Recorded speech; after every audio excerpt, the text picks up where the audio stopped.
Cut across to Amit Bhardwaj, who's joining us from outside Mallikarjun Kharge's residence, because the word coming in from the India bloc is very clear that they have someone from the Sangh, we have someone from the Supreme Court. A clear message that they are putting out. Meanwhile, you continue to get us a lot of voices after that presser ended. What more are you picking up?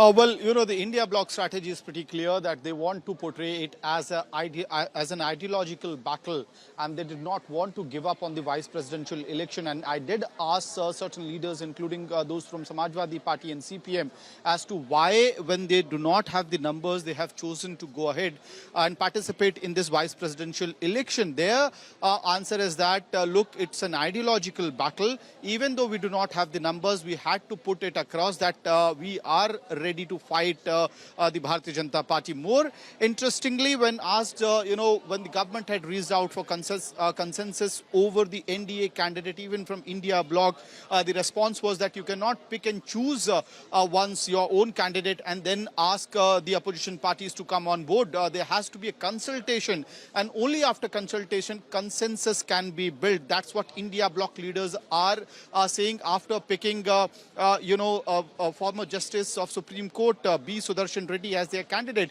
Tomorrow he will be meeting the MPs from the India bloc as well as opposition parties, including Aam Aadmi Party. On 21st, the nomination process will be papers will be filed, but it's going to be really interesting battle, as Maria was also pointing out at.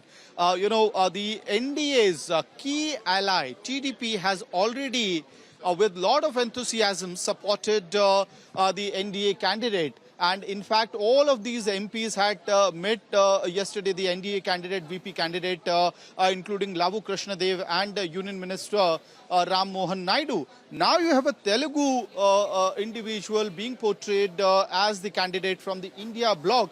So it's going to be really interesting whether the Telugu parties who fight largely on the lines of Telugu sentiment and Telugu statehood sentiment, be it in Telangana or in Andhra Pradesh, as to how they treat from here, because that would also send across a certain kind of message.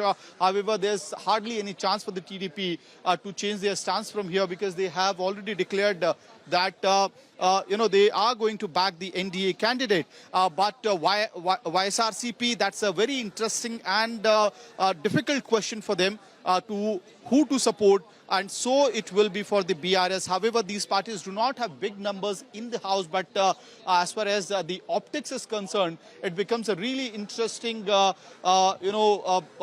equation. Right.